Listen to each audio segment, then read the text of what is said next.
ต่อไปคอยพนักงานออกเลขรางวัลได้จับเอาในบานและทำการขายในบานเพื่อจะเสนอผลการออกเลขรางวัลอย่างเป็นทางการ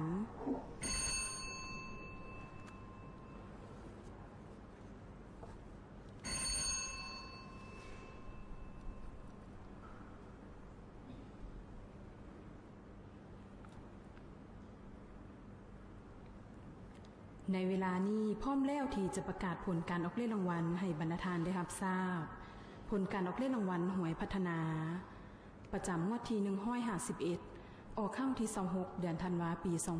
2025รางวัลเลข6โตเลขที่ออกได้แก่หมายเลข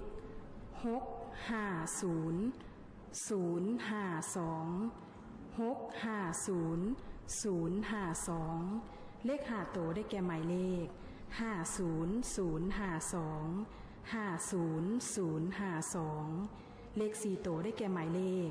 00520052เลข3โตได้แก่หมายเลข052052เลข2โตได้แก่หมายเลข5252เลข1ตัวท้ายได้แก่หมายเลข2หมายเลข2